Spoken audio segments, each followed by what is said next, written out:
Hello guys, ഇന്ന് നിങ്ങളോട് എനിക്ക് പറയാനുള്ളത് എൻ്റെ ആ വണ്ടിയിലായിരുന്നു മറ്റേ റെഡി ആക്കി കൊടുത്ത നിസാൻ സണി.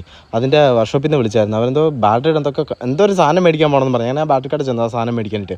അപ്പോൾ ഈ വർക്ക്ഷോപ്പിൽ ഞാൻ എത്ര രൂപയാണെന്ന് ചോദിച്ചപ്പോൾ അവർ പറഞ്ഞു അതൊന്നും എനിക്കറിയത്തില്ല, പോയി നോക്കണം. അപ്പോൾ ഞാൻ പറഞ്ഞു ഏകദേശം ഒരു രൂപയെങ്കിലും പറഞ്ഞാൽ നമുക്ക് ആ ഒരു ഇതുമായിട്ട് പോകാൻ പറ്റത്തുള്ളൂ. അപ്പോൾ ചോദിച്ചപ്പോൾ അവരുടെ അടുത്ത് പറഞ്ഞു ഒരു 300-350 രൂപ കൂടി ഇപ്പോൾ ആവുമായിരിക്കും, എന്തായാലും ഒരു 500 ആയി വെച്ചുകൊണ്ട് അതല്ലേ സേഫ് എന്ന്. അപ്പോൾ ഞാൻ 500 ആയിട്ട് അവിടെ ചെന്ന് കഴിഞ്ഞപ്പോഴത്തേക്ക് എൻ്റെ ബാറ്ററി കടയിൽ അവർ പറയുവാണ് ഈ സംഭവത്തിന് 2200 രൂപയാണെന്ന്.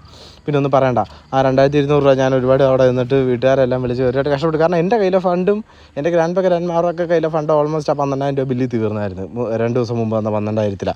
ഞാൻ പിന്നെ മമ്മിയെ വിളിച്ച് മമ്മി തന്നു. പക്ഷേ മമ്മീൻ്റെ അടുത്ത് ഒറ്റ ഇതേ പറഞ്ഞുള്ളൂ, ബില്ല് വേണമെന്ന്. എന്ത് തന്നെ നീ മേടിച്ചാലും മേടിച്ചില്ലെങ്കിൽ ബില്ല് വേണമെന്ന്. എന്താ പറയുന്നത്, ഇപ്പോൾ പുള്ളിക്കാരി പെട്രോൾ അടിച്ചവരെ ഡീസൽ അടിച്ചാലോ പെട്രോൾ അടിച്ചാലോ എൻ്റെ അടുത്ത് ബില്ല് ചോദിക്കുകയാണ്. നേടാ എൻ്റെ കാർ എന്നോട് ചിരിച്ചുകൊണ്ട് കിടപ്പുണ്ട്. ഞാൻ ആ സംഭവം തന്നെ അവനോട് എന്തെന്ന് ചോദിച്ചു. അപ്പോൾ അവനെ പണിയുന്നിടത്ത് കൊണ്ടുപോയിട്ട് കാണിച്ചു തരാമെന്ന് പറഞ്ഞു. അപ്പോൾ ഞാൻ എന്നിട്ട് അവനോട് ചോദിച്ചപ്പോൾ ഞാൻ പറഞ്ഞു സത്യം പറഞ്ഞാൽ എനിക്കും അറിയത്തില്ലെന്ന്. പണിയുന്ന ആളോട് ചോദിച്ചാൽ പുള്ളിക്കാരൻ എന്തോന്ന് പറഞ്ഞു, അതും എനിക്ക് വീണ്ടും മനസ്സിലായില്ല. പിന്നെ എന്തൊക്കെ പറഞ്ഞു കഴിഞ്ഞാലും എന്താ ഇപ്പം പറയാൻ, വേണ്ട ലോറി പണിയുന്നു, ഇവിടെ പണിയാത്തതായിട്ടൊന്നും ഇവിടെ എല്ലാം പണിയുന്നുണ്ട്. ഇന്നിപ്പം എന്ന് കിട്ടുമെന്ന് എൻ്റെ വണ്ടി ഇതിപ്പോൾ 2-3 ദിവസമായി. നാളെ തരാമെന്ന് പറഞ്ഞ് കൊണ്ടുപോയത്. എന്തായാലും ഞാൻ തിരിച്ച് വീട്ടിൽ പോവാം.